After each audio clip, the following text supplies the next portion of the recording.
And we were just talking about Mookie Betts. Thanks for joining in. You may notice that Sully is off today. I am joined by Ben Grant, a good friend of mine who plays in the basketball league with me, and I was a guest on his show not too long ago, Ad Hominem. Yes, currently on hiatus, but hopefully coming back soon. Thanks for having me, Wayne. Yeah, not a problem. Definitely interested to get your take on some of our sports topics. A little bit of a stutter there. I'm going to go into our usual startup video for Belly Up Sports /us, and when we come back, we're going to get right into it. Awesome. Thank you for listening to this Belly Up Sports Podcast Network product. Some said we go belly up, so we made it our name, and we're still here. Jordan. Oh, a spectacular move by Michael Jordan. Drives one out to deep left field. This one's got a chance to get out of here. Gone! Three-run Jimmy Jack first. Big league home run for Mike Trout. Pass is intercepted at the goal line by Malcolm Butler. And an 81-point game. 55 in the second half. Ladies and gentlemen, you have witnessed the second greatest scoring performance in NBA history.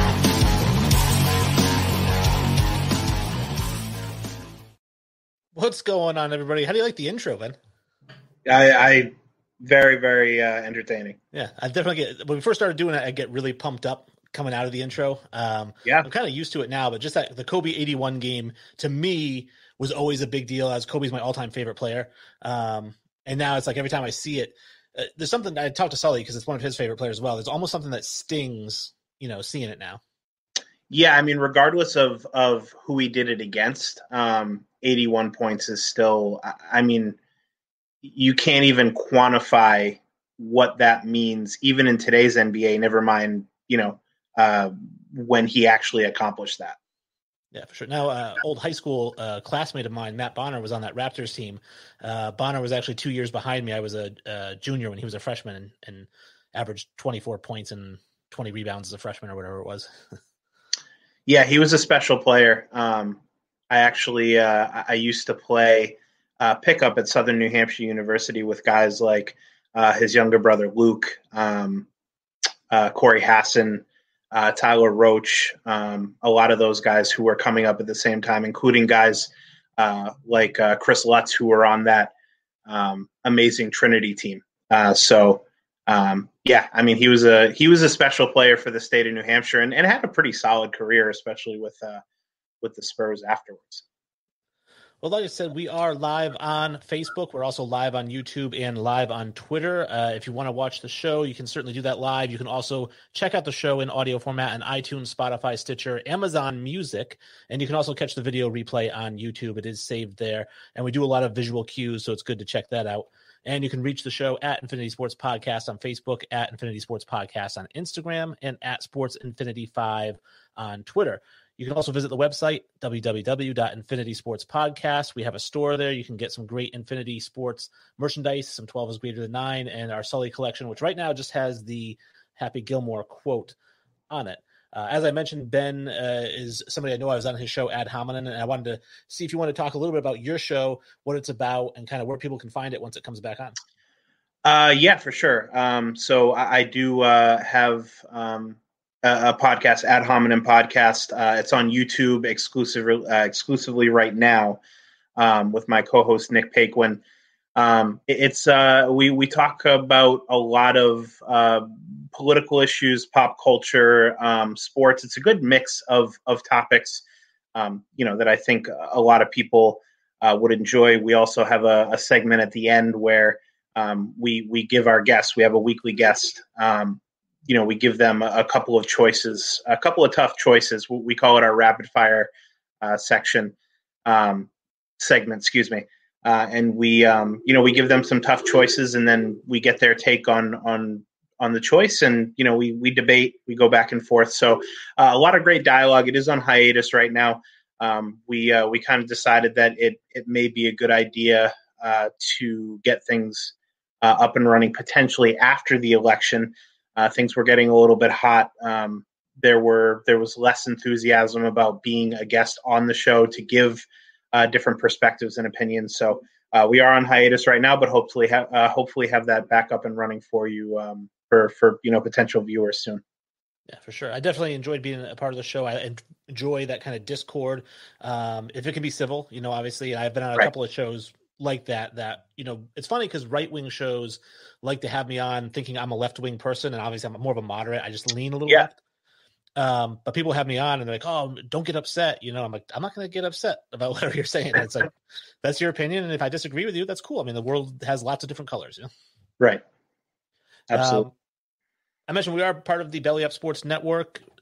We talked last episode about my blog about LeBron James versus Michael Jordan, and I tried to make a case for both those guys. You guys can make up your own mind. I have Wilt as the GOAT, so neither one of those. But for those of you debating Jordan and LeBron, definitely check out that blog. And my newest blog went up yesterday. That one is 5 trades that the Dallas Cowboys could make at quarterback. Obviously, you see in the cover there, we've got Cam Newton, Marcus Mariota, Sam Darnold, Mitchell Trubisky, and Ryan Fitzpatrick.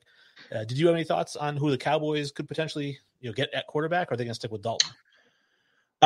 It's that's a tough question because at this point it's hard to know what direction they're going to want to go in. Whether there has to be a question now whether they're going to hold on to Dak Prescott, with his injury. So, do they try and tank a little bit now that Prescott's done? If they are going to make a trade, I think Fitzpatrick would give them the best chance to win now, just because he's a little bit more established. It's been shown in recent years with weapons on Tampa Bay and Miami. When he has weapons around him, he does become a pretty serviceable quarterback for teams. So I think Ryan Fitzpatrick would be their best option of those guys that you listed. But again, I mean, it really depends on which direction Dallas wants to go in now that Dak's done for the year. I do want to remind our listeners and viewers that we do have a big interview coming up Wednesday, November 4th at 7 p.m. William Gates, one of the subjects of the award-winning documentary Hoop Dreams, will be joining the show. Now, William Gates and Arthur Agee were the 2 kids they followed from their freshman year through their senior year of high school in that movie. I think it was an Academy Award winner for Best Picture, and he's going to be on the show next Wednesday. So we're very excited to talk to him about his life, obviously why they chose him, particularly to follow around, being a Chicago kid, he had some knee injuries that kind of derailed his career. So a lot of stuff we can talk to him about for sure. Yeah, that's going to be a special episode for you guys. I remember Hoop Dreams all the way back in high school, watching it multiple times on multiple different sports teams, when coaches wanted to, kind of get us motivated and offer a different perspective. It was always a favorite documentary of mine. It's interesting when they do those, right? Because I remember one more recently that they did on Lance Stevenson when he was coming up, as kind of supposed to be the next big thing. And it's really interesting to know not only where those players end up, what becomes of their careers, but also their thoughts on it after the fact, I think is a really unique perspective. And it's cool that you're doing that. We do have a big show today. We'll get right into it. We're going to talk a little World Series. We're going to talk a little bit some NBA rumors, some NFL moves, and we've got a new game that we're going to try out today called Greater Than. But first, we have the news.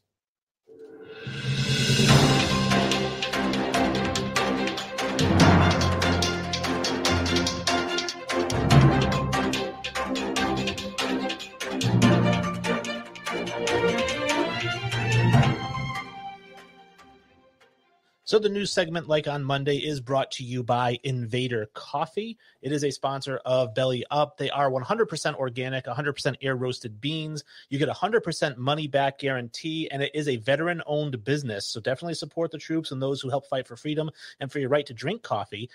If you place your order, you enter the code BELLYUP, all one word. You get 15% off your entire order. That includes the coffee, the pods. They also have creamers that include BCAAs if you're a weightlifter. So a very cool promotion there from Invader Coffee, and we appreciate their support on the Belly Up Sports Network. The first piece of news that I have here is, of course, the World Series. The Dodgers are the World Series champions. went 6 games. We weren't sure, are the Rays going to force a game 7? They did not. And obviously the big story is Blake Snell was wheeling and dealing through 6 innings. He only threw 72 pitches, and Cashman takes him out. Yeah, I mean, I don't know what he was thinking. It was an interesting call. I mean, sometimes you look at a pitcher's count and you think, well, rather have a fresh arm in there than just the hot arm. I think it was obviously the wrong decision, and obviously any of us can weigh in on that and not necessarily see what a major league manager is seeing. But yeah, you have to question that decision with the outcome now, especially.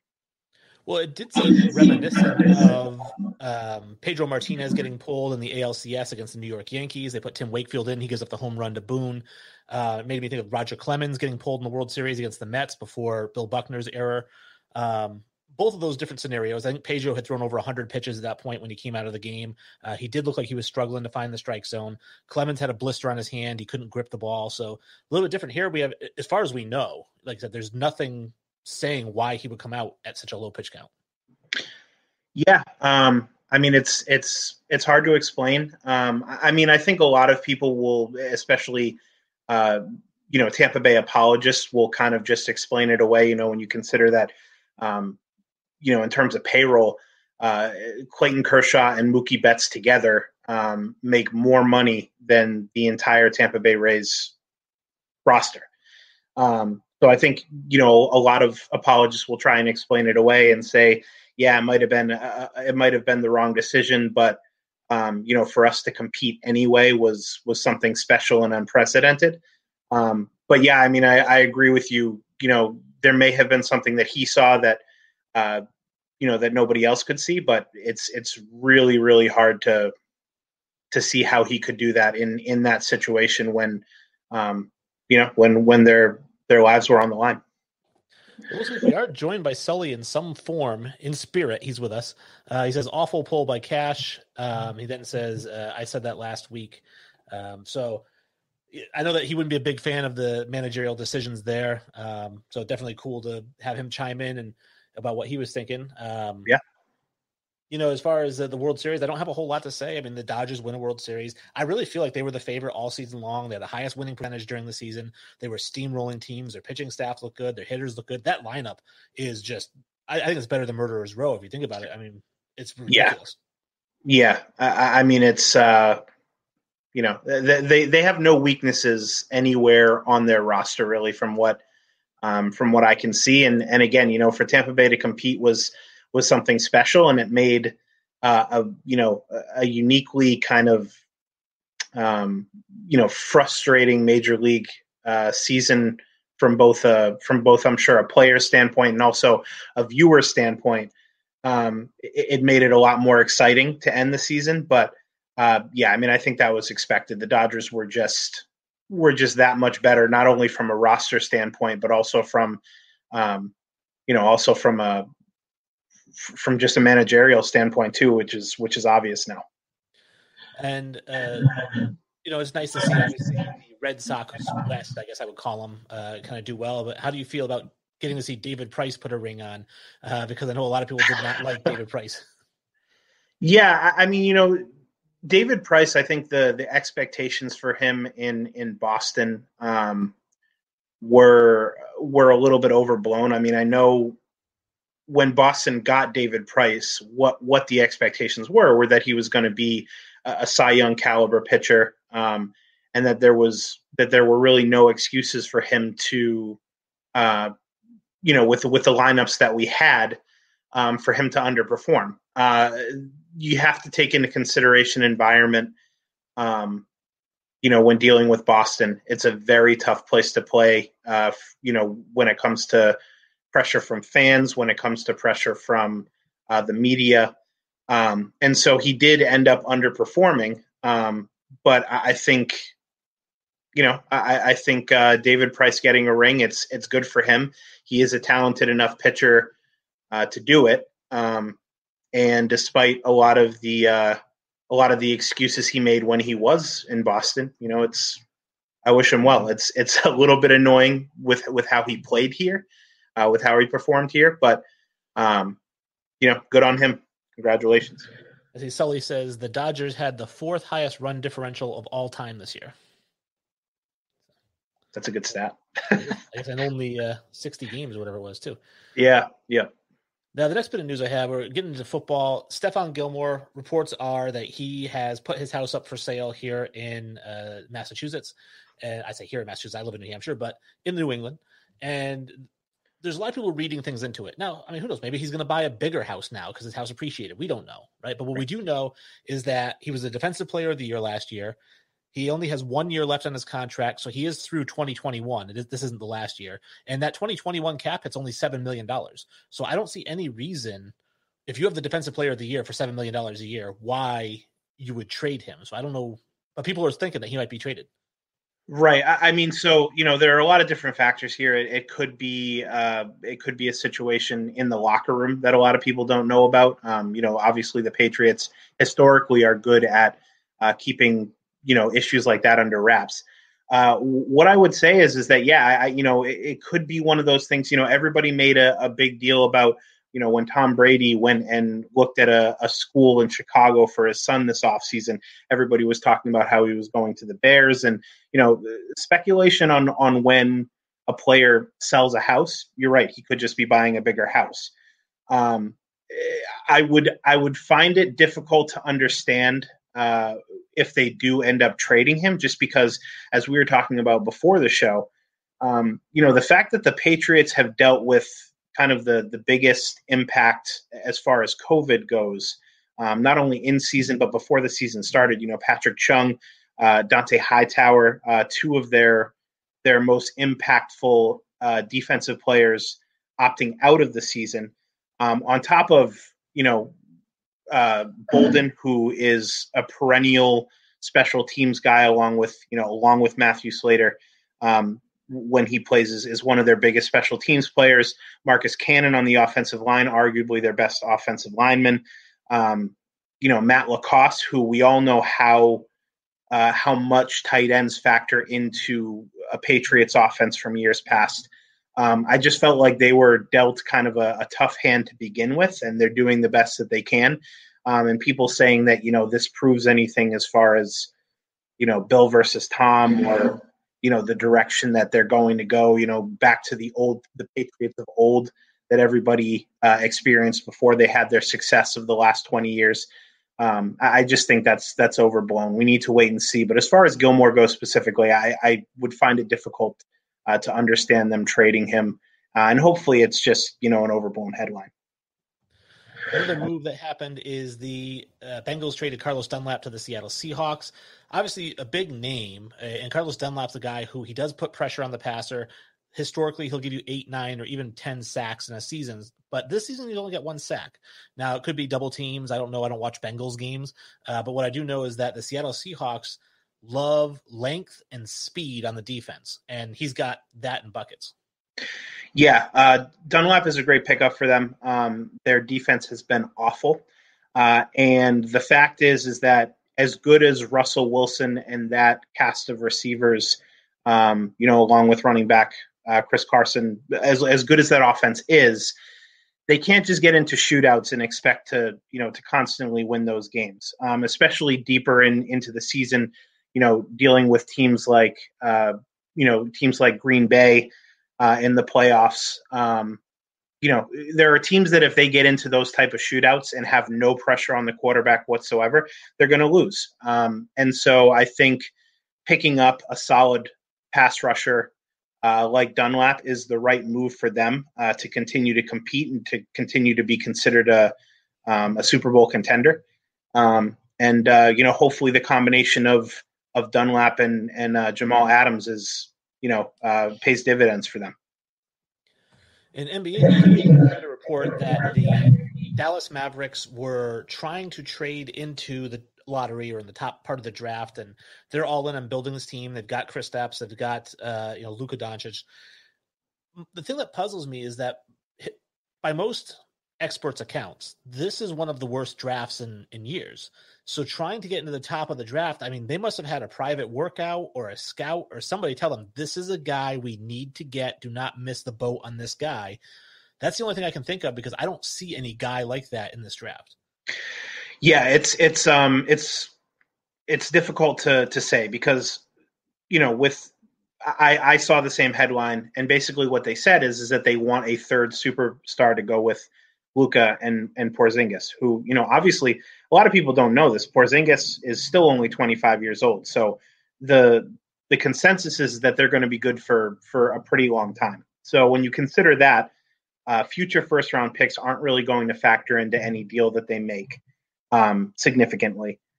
Looking at the lottery, probably the only team that could be looking to move a pick, and I did read headlines about this as well, is Atlanta, which would make sense in terms of the young guys that they have with Young and Collins and Capella, DeAndre Hunter, Cam Reddish. They're pretty set on the young guys, and I hear that they're looking to upgrade at a position and move down from that. I think it's the 6th pick. So, they're the one trade partner, but again, what does Dallas have? I mean, they don't really have draft picks that hold that much value because of how successful they're going to be as a team. And in terms of guys that they have right now, Tim Hardaway, Finney Smith, I don't know what they expect to do in terms of making moves. But yeah, that's a weird one to me. I don't know, saying you want to move into the lottery, in a weak draft is one thing. Actually doing it and getting a guy who can be a number 3 to those two superstars is, I don't know if you're going to find it in this draft. I don't think so. And I don't understand either. I think the team that I thought would be most likely to trade down would be Golden State at 2, because they've got everyone coming back healthy next year, including Andrew Wiggins. But Right. I've also seen reports, and this could just be speculation by many, that there could be a package involved of Wiggins and the number 2 overall pick, plus other stuff for Giannis, the Greek Freak. Yeah, that would be interesting. I don't know, unless the Bucks are sure that they're going to lose Giannis. I don't know if Wiggins and a number 2 is enough, because Wiggins is a nice player, but he's not going to. I mean, him and Middleton are not going to get the Bucks into the playoffs. Maybe in the East, we'll see. But yeah, I mean, if that's the package, I don't know. It's an interesting take. We'll see what happens. But yeah, I mean, I did forget about Golden State with the roster they have. Moving off of the 2 pick could definitely be in play. Now, after the news, like I mentioned, and I teased it a little bit at the beginning of the show, we do have a new segment. We're trying it out here. It's a little bit of a game called Greater Than. And basically what we're going to do is we're going to throw out 2 things, 2 names, 2 places, what have you. And we're going to discuss which one is greater than the other. Let's kick things off right here. I know that Ben is a golfer, so I want to throw this one out here for you. And the 2 things I'm going to throw out there, greater than 350-yard drive or 30-foot putt. Oh man. I think if it's a legitimate 350-yard drive, like you're not hitting a cart path and it's bouncing and you end up going down the fairway and realizing that you hit it 350 yards, I think hitting a drive flush 350 yards would be a much more impressive feeling than a 30-foot putt, because I've hit a 30-foot putt. I've never hit a 350-yard drive. Mine is actually the exact opposite, because I've hit a 350-yard drive. I've never hit a 30-foot putt. And I have hit 15-foot putts. And maybe because I'm such in my youth, I was such a big hitter. I mean, consistently over 300 with the driver off the tee. Okay, see, I've never been that. So, and so for me, it was like, okay, I hit a 310, 320, 350-yard drive. I'm like, oh, that's cool. I can talk about that later. But there was something about hitting a long putt, whether it was a 15, 20-foot putt, because you're just trying to get it close and not blow it past the hole. Right. And it goes in the cup. There's something that, like, for 3 or 4 or 5 holes, it feels good, no matter how you play those holes. Yeah, I mean, I think it probably speaks to our games, right? Like I am more of a wedge player, and I'm very good around the greens, and so especially speed. My speed has always been great, so I rarely three putt when I'm on, and so even long putts like that, I put it close to the hole, and then I have a decent second putt, and so I've never been. It's funny because my distance kind of fluctuates with my weight. Even when I'm weighing less, my drive is still at most right around 250, between 250 and 270 yards. So I just think, from a social standpoint, right? Like I have friends who always hit the ball over 300 yards. And, whenever we get, going on whenever we do a scramble or go on a trip, it's, why don't we play from the blacks? Why don't we play from the tip? So it really is kind of it depends on a lot of different things. But for me, hitting a flush drive 350 yards it would just feel a lot more special to me than hitting that 30-yard putt. But to each their own, really. So what do you have for a greater than? So I'm gonna get. I was thinking about this this week in particular, just because with the NFL season rolling on, there are some interesting headlines, and so I have two rookie quarterbacks. I think at this point, from what I've seen, watching them both pretty closely, that Justin Herbert is a more impressive player than Joe Burrow is. Okay, so it's Justin Herbert. Justin Herbert greater than Joe Burrow. If you look at their completion percentage, touchdowns versus interceptions, QBR, the games that they've had versus the opponents that they've played, Herbert just looks a lot more impressive to me. He looks like he has much more command of the offense, and to do that this early in his career, they both have similar weapons. They're both coming off of. They're both going into situations that are similar, right? They basically have teams that are intact from recent franchise runs with quarterbacks like Andy Dalton in Cincinnati and I'm spacing on the name. Phillip Rivers? Phillip Rivers, yes, thank you. That's inexcusable since he's now the quarterback for the team that I root for, the Colts. So, they're going into similar situations, and Herbert has just looked a lot more impressive to me than Joe Burrow, despite obviously Burrow being the guy that everybody touted before the season as the number one pick. Well, see, and I have Joe Burrow as greater than Justin Herbert. My reasoning really being, I wasn't a Burrow fan coming into the draft because it was the one good year he had in college. The year before that, he was mediocre.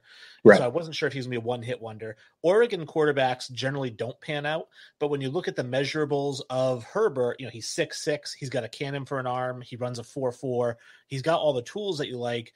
My thing with Burrow is that he looks like the leader of the team as a rookie. Like, he looks like the team captain when he's out there and he's talking and people have his respect and they're all looking at him for what to do. Kind of like Tim Tebow did. He has like that kind of magnetism.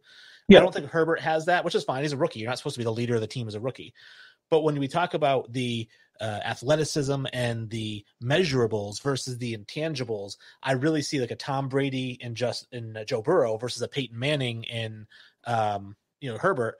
And I like Brady better than Manning, so I'm taking Joe Burrow. Yeah, again, that's going to be a place where we disagree. I know the way that people in New England feel about Tom Brady. I've always considered him, I honestly, with what he's accomplished, we've had this conversation before. I do think that he's the greatest of all time. But in terms of talent, in terms of just making all the throws and playing quarterback at the highest level.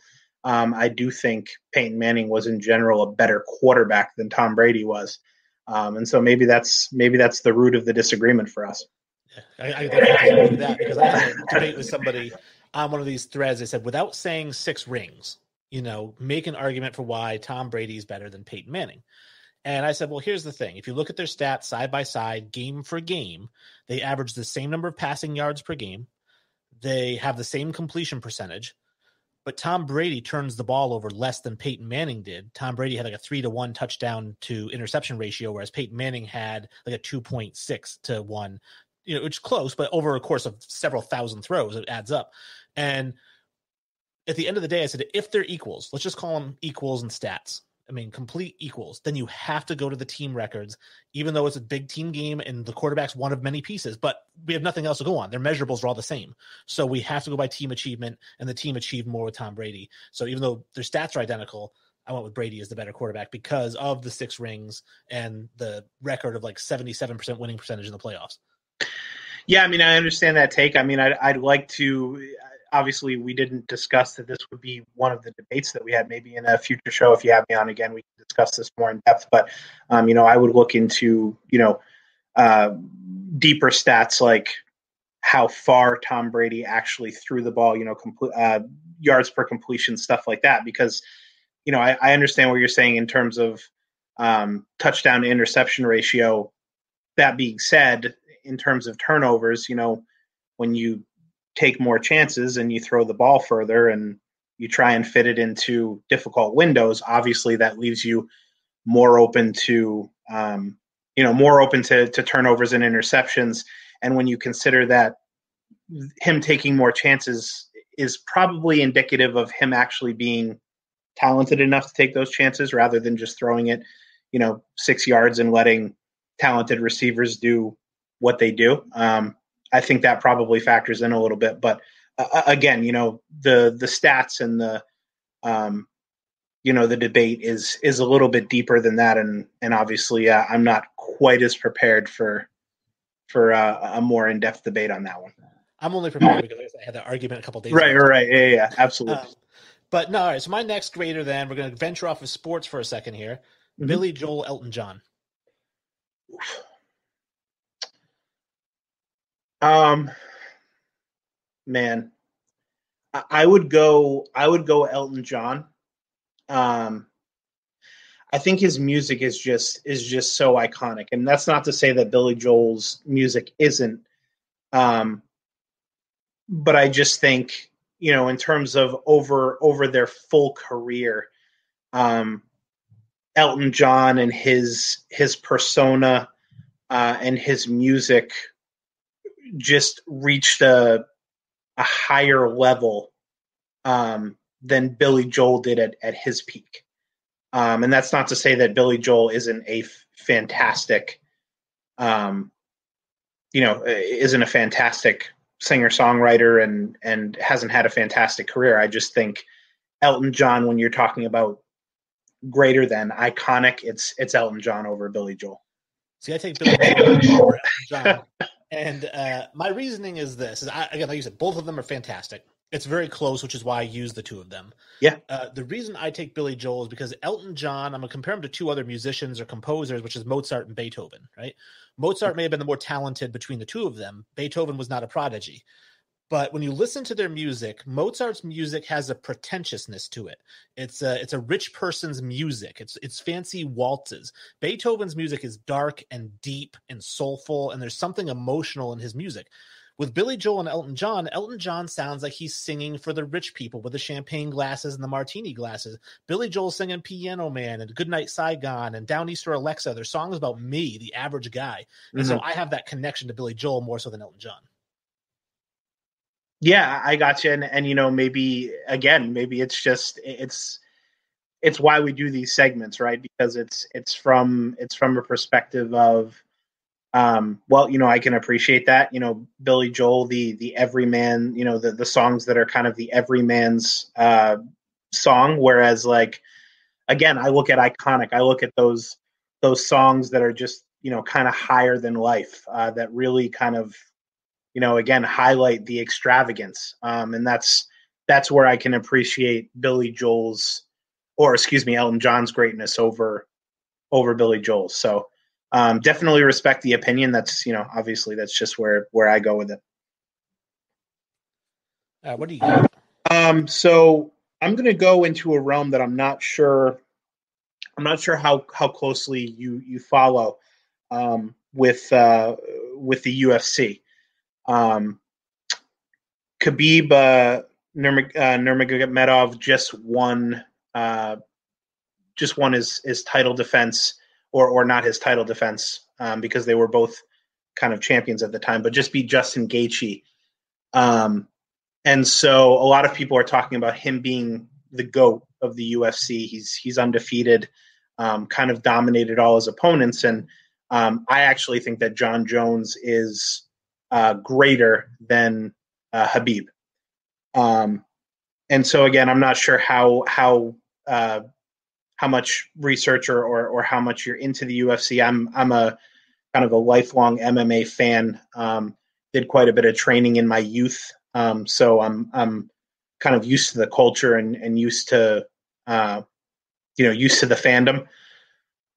When you look at John Jones and look at who he's competed against, the Lyoto Machidas, the Mauricio Shogun Huas, Stephan Bonner, Ryan Bader, Alexander Gustafsson twice, Daniel Cormier. His repertoire is just far greater than Khabib's.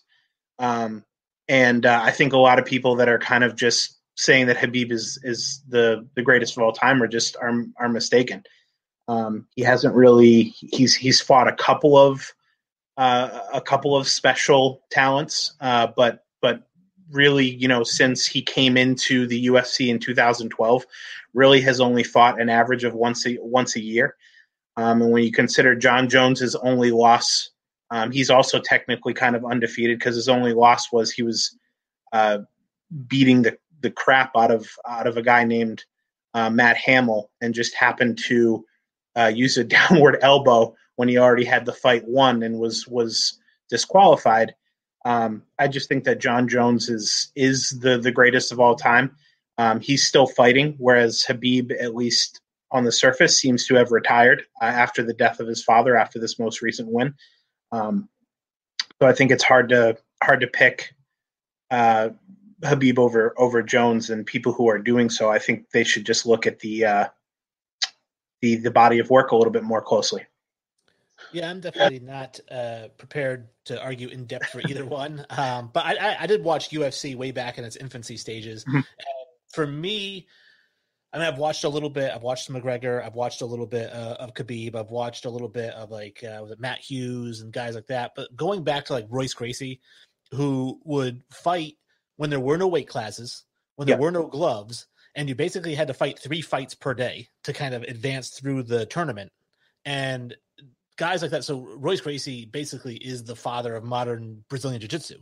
Right. That's the way I look at it. So, well, Bruce Lee technically, but Royce Gracie perfected the whole art, and the idea of him wearing the gi every time he fought, never going with the skin. I always thought that was just really cool. And I don't know, I have him as my GOAT, but again, I don't really know enough to.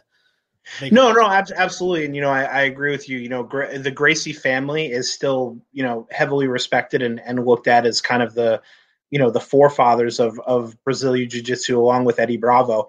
And so I think, I understand what you're saying there. I think, it's like just to compare it to something, you look at the forefathers of our own country as presidents of the United States.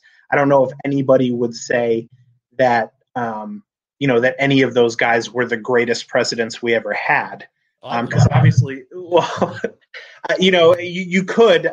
I think that they were flawed human beings, and they did the best that they could in the era in which they were presidents. But I think in terms of greatest presidents of all time, there have been presidents since then that have in a much tougher situation in terms of once the country was already established. Have done a lot more for the development of the United States than just the original founding of the country, which I understand was difficult, but not necessarily, the greatest of achievements or made them the greatest presidents. So, again, it's a difference of opinion. And I know, like you said, you weren't really prepared to go over that topic, but Jones, for all you fight fans out there, Jones over Khabib in my opinion. Hopefully hopefully if there's an outlet for you to debate that on the or after the show, we get to see some of those comments. Yeah, for sure. So the next one I have, we'll go two more, one from each of us. Shawshank Redemption, A Few Good Men. Oof. I would go A Few Good Men. I love Shawshank Redemption. But I just think A Few Good Men was a perfect was such a breakout role for a few of those actors from a dramatic standpoint, and was so well written, and there were so many kind of iconic moments in that movie that I would put it above Shawshank Redemption. As much as I loved that movie, I would go A Few Good Men. Yeah, part-time Shawshank Redemption. I personally would go A Few Good Men as well. And the reason being is that Shawshank, for all its greatness, and I can watch the entire movie from start to finish without pausing it, there's an element to it that's dark, that feels kind of like getting punched in the stomach. And I talk about the movie, for example, just to segue a little bit, is American History X, which is just a phenomenal movie in terms of the content and the acting performances and just everything. But watching that movie, you have to get ready to feel like somebody punches you. And I feel like Shawshank, not as much as American History X, but Shawshank has an element of getting punched in the stomach. Yes. A Few Good Men, there's lightness, there's funny parts, there's kind of a blend of drama plus, again, it's not completely dark like Shawshank. Shawshank's a very dark movie up until the very end, and believe it or not, I don't know if I'd mentioned this on your show or in other conversation, but Shawshank Redemption originally ended with Red getting on the bus and saying, "I hope I see my friend again, I hope," and that was the end, credits roll, right? Yeah. And they said that fans were furious walking out of the film because they've been getting punched over and over and over, and that's how we're going to end this thing. So they had to kind of come back and reshoot Tim Robbins on the beach, and they reunite with the hug. You had to have that to get out of that dark place. And like I said, I don't feel A Few Good Men gets to that dark place to make you feel uncomfortable. Yeah, for sure. And I can understand that. The greatness is obviously completely subjective, but at the same time, it has its elements, right? Like I look at I look at The Office for instance. In my opinion, one of the greatest comedies I've ever had the pleasure of watching, because it had all the elements. It had the comedy, it had the written comedy, it had the improv, it had the feel good moments, it had a little bit of drama mixed in there. And you take some of those other comedy shows that other people put up as the greatest, and it's just like, well, it made you laugh and it was really, really funny, but that's kind of all it did for you. And so I would agree with you that especially with A Few Good Men, it did just kind of have more of an all-around great movie feel than Shawshank Redemption, as great as Shawshank Redemption was. And Strikeout Beer says American History X was amazing. Agree with those guys. Great show. Check out Strikeout Beer if you get the chance. All right, what do you got for your last greater than? So this is kind of a COVID perspective on something that I think a lot of people participate in. I have officially come around on daily fantasy sports over year-long fantasy sports. With dealing with all the COVID injuries and opt-outs, and it's just become completely apparent that daily fantasy sports is the way to go. I mean, you pick if you're somebody who really values or believes in your own skill at evaluating matchups and being good at fantasy in general. Daily fantasy sports is the way to go for me. You can pick a new lineup based on projections and matchups every week, and it's for somebody who has always been into year-long fantasy and has always prided myself on being great at studying waiver wire pickups and matchups. It's just become it's just become so kind of boring compared to picking different lineups every week and having fun that way. So from a sports standpoint and from a fan of fantasy sports, that's my big one, is that daily fantasy is at this point, it's become just better than year-long fantasy, in my opinion. I can see that point for sure. And I definitely have felt that as well, kind of playing I play fantasy football, but it's a season-long thing. Yeah. I also do the DraftKings every Sunday or whatever it right. is. And the thing that actually frustrates me, I guess, about the DraftKings is, so I do DraftKings golf all during the spring, summer, and whatnot before we get to football. And I build up my bankroll with my coworkers. We have a league, and I've got like $200 in my DraftKings account so that I can lose it all during football season because I never win a single matchup. And it's just so hard for me to predict. But I do understand, like, the hard thing for me is I'm not a gambler. Like, I don't gamble on things really. Right. So if you're a hardcore gambler, I think in definitely DraftKings, like the daily thing is got to be like, yeah, I get my fix today. Tomorrow I got to fix. The day after that I got to fix. And so for me, I don't really get the excitement from playing it, I guess, especially like baseball. I don't, we're going to start, Blake Snell. We're going to start, especially when it's one game and you can only pick from two teams. That's where it gets a little frustrating to me. But I do agree with you that in terms of year-long enjoyment, right? And this is coming from a happily married man, right? Happily married, Yeah.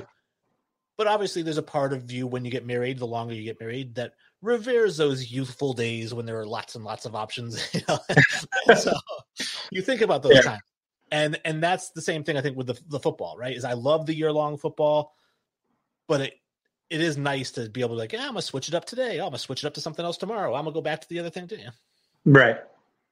Yeah, well, I mean, especially, changing lineups on the fly. And, my opinion is, and I've been trying to look at whether DraftKings does this, but just the idea of, even if you're going, combine the two, do a year-long, league with a group of people and just do a buy-in and then, have everybody pick a new lineup every week and do weekly payouts. And then if, whoever has the most points at the end of the season, do a year-long payout as well. I mean, that's another option. I just think, again, with dealing with all of these COVID opt-outs and, players missing games because of COVID while you're in the season, on top of all the injuries that you regularly need to deal with, I just have really come around on respecting and enjoying the utility of daily fantasy sports. Well, that is our segment. Obviously, it's very fun. We get to talk about a couple different points of views. Our next segment is the usual Wednesday ending, which is our football picks. I do want to say, check out Belly Sports MD's Fantasy Football Show. It airs Thursdays and Fridays from 12 to 1:30 p.m. If you guys are setting your fantasy football lineups, make sure you listen to these guys before you do it, because I don't know how many times I've had a guy on the bench gets me 27 points while my starter got me 7. And if I'd listened to their show, they would have told me to start that guy over the other guy. So it's definitely great to listen to. MD's Fantasy Football Show. Highly recommend. Give that a listen. As we get into picks, Thursday night game is going to kick things off, Ben. So we've got the Panthers are giving up 2.5 to the Falcons, who look atrocious. The over-under is 49. Looking at those numbers, I mean, what were your train of thoughts? How are you betting if I give you $100? Yeah, I like the Panthers. Panthers in the over. Neither defense is all that impressive, but we all know that Atlanta's explosive offense, the one place where they excel, especially in garbage time, combined with the fact that again, Carolina doesn't have a great defense and has been playing well on offense with the combination of Teddy Bridgewater with that. Special group of receivers, Moore, Robbie Anderson, their backup running back, Davis. I do like Carolina in the over in this situation. I do as well. Looking at Teddy Bridgewater and the Carolina Panthers, Teddy Bridgewater is 8th in passing yards for the season. I think he's 4th in completion percentage. He's got potentially what is being referred to as a genius offensive head coach in Matt Rule. And yet he's only got 6 touchdowns and 3 interceptions on the season. And Sully and I were perplexed. We can't figure out why he doesn't have more touchdowns when everything else number-wise looks good. Yeah, I mean, so that's just the way it is with some offenses, especially quarterbacks who are in a system for the first time. Sometimes it just takes them getting over a proverbial hump to learn how to, everything else is running great except when you get into those red zone situations. And maybe it's the fact that they're missing that big target, tight end that they used to have in Olsen. So, who knows? But again, I do think the Panthers are turning a corner. They looked good against the Saints last week, and that is why I have them in the over, winning with this and covering the spread. The next game is the Green Bay Packers and the Minnesota Vikings. The Packers are giving up 6.5 to the Vikings. The over-under is 54. This Vikings team just looks really bad, and Aaron Rodgers looks really good. And now he's got Devontae Adams back. So I think they're going to cover that 6.5 spread. I think they probably win by 10 or 14 in this game. As far as the over-under, I'm thinking, let's see, like a 30 to 14 game. So I'm going to go with the under. I'm going to say the Packers and the under. I'm actually going to go Packers in the over. When you look at the first game that they had in Minnesota, they easily covered that over, and they also easily covered the spread. Now, where it might get a little bit dicey is that it is looking like Aaron Jones may miss another week, and he was a big part of that victory the first time around. So I actually wouldn't be super surprised if it was the under, like you said, if they kind of if that combined with Dalvin Cook being a little bit banged up slows things down for both offenses. But I do, if I'm a betting man, I do like Green Bay, and I do like the over just because again, as bad as Minnesota has been. With those receivers and that offense, if Kirk Cousins does like scoring in garbage time. So Green Bay in the over for me. The Titans are giving up 6 points to the Cincinnati Bengals. The over-under that one is 54.5. I had mentioned earlier in the show, Joe Burrow coming off a 400-yard, 3-touchdown game. He's going up against the Tennessee Titans defense that I would say is a little bit tough and stingy, except their defensive line the last game I watched got really banged up, and their secondary just looks like it's slower. And obviously with the Bengals having T. Higgins out there, who's lightning fast, he's been doing fantastic. Tyler Boyd is lightning in a bottle. AJ Green, still reliable hands. I think Joe Burrow gets his first win this week, or is this second win maybe, but he gets a win against the Tennessee Titans. So I'm taking the Bengals money line, and I'm going to take the over. I do think this is going to be a closer game than a lot of people think. I am going to take. I wouldn't take the Bengals outright. I do think they cover. I do think they cover the spread. So I'm going to take. I'm going to take the Bengals, and I'm going to go under 54.5 for these two teams is quite a bit. I could see this easily being like a 24-21 game. So I'm going to go Bengals, but I'm going to go under here. All right. This one's a fun one with a big spread, and that is the Kansas City Chiefs are giving up 19 to the New York Jets, and the over-under is 48.5. So the reason the over-under is so low is obviously they're expecting some sort of like a 42-7 game. Well, that would be over, but right. A 42-3 game, some sort of blowout. 19 points is a lot.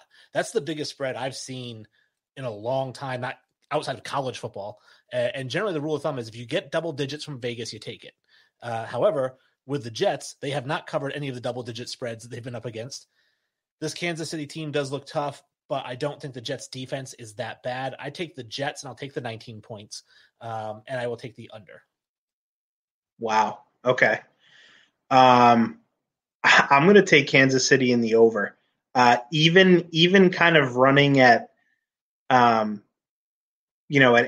speed last week against Denver, where Patrick Mahomes was not his best, was not as was not as explosive as he usually is with the points. In Denver, they still won by like 20, and I think the New York Jets are a far worse team than Denver is right now. I'm going to go Kansas City because I think they're going to score. I think this could easily be a 40-10 game. Kansas City. I'm going to go Kansas City in the over, and I like them. I like them covering that 19-point spread.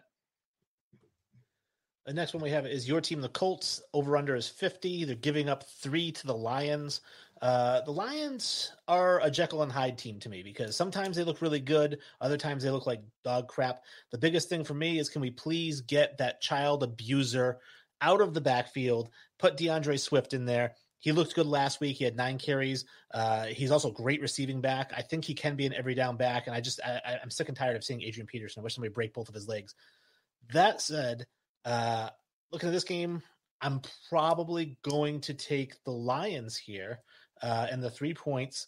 And I think this is going to be an over game. The Colts play a lot of close defensive games. Their defense is just ball hawks all over the field. Yep.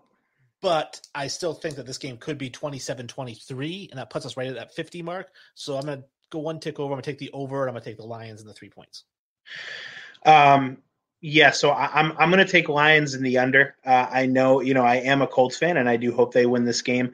But ever since they lost week 1 to Jacksonville, I've been very disappointed in general.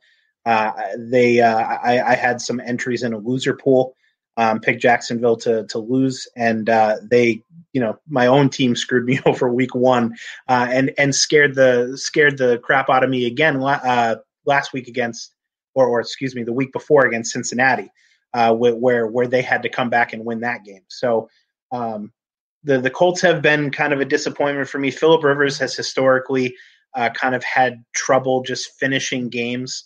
And I think the Lions offense is good enough to pull out a victory here, especially at home. I do take the Lions, but you're right. It's going to be a defensive heavy game, and I am going to take the under.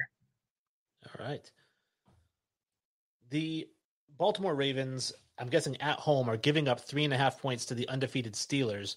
The over on this one's 46.5. These two teams both like to ground and pound the game.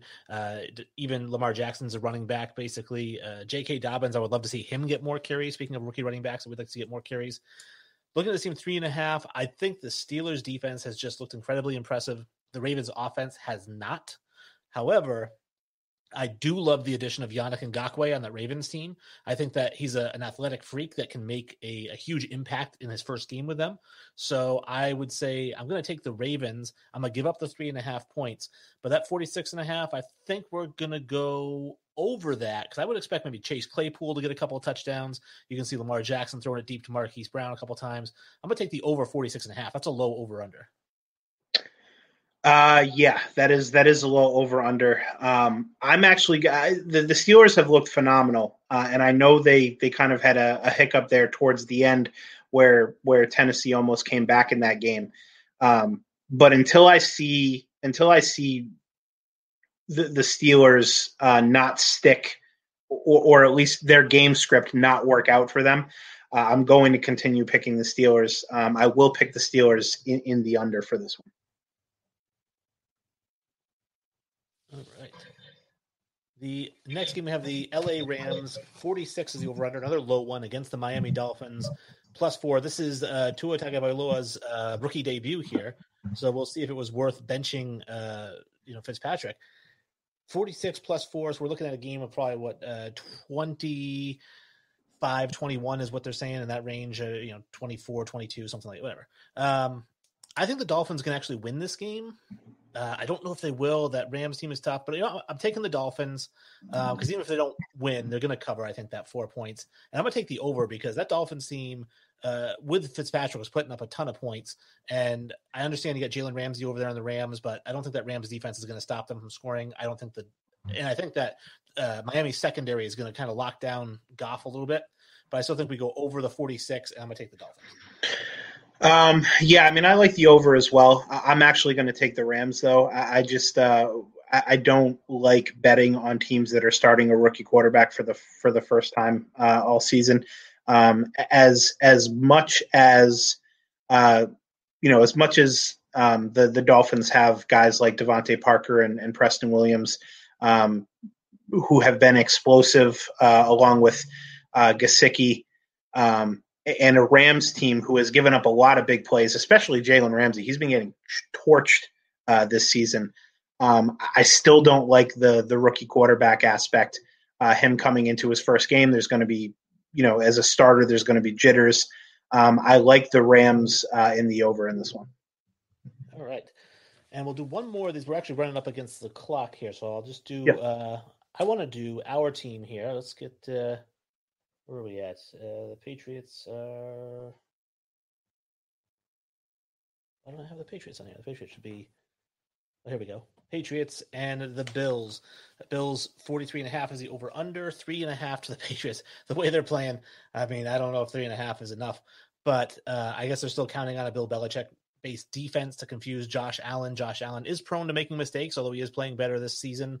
I don't know who the starting quarterback for the Patriots is going to be this week. And if it was Jarrett Stidham, I would take the Patriots because I do believe in him. If it's Cam Newton, I would take the Bills. So I think I would take the Bills. I'm going to give up the 3.5. And it's probably going to be under because that Patriots team just can't score right now. Yeah, either way, I would take the Bills in the under. I do think Josh Allen has trouble against top 15 defenses like the Patriots are. But that considered, I do think that the Patriots are prone to giving up big plays when they can't generate anything offensively, and they haven't. And the Bills' defense is better than some of the defenses they've played in the last couple of weeks. So I'm going to take the Bills in the under, assuming that Josh Allen will at least make one or two big plays to get them, over the hump. And that wraps up our show for the day. Hopefully you enjoyed it. Hopefully you check out more shows on Belly Up Sports. You check out some of the sports blogs. I do appreciate Ben filling in. Thank you so much for joining the show today. Yeah, no problem, Wayne. Anytime. It was extremely enjoyable, and I'm always down. All right, fantastic. Hey, do you want to, since you're the guest, do you want to throw it to Kenny Smith? You just got to say something clever, and Kenny Smith will come on. Yeah, Kenny, it's back to you, my friend.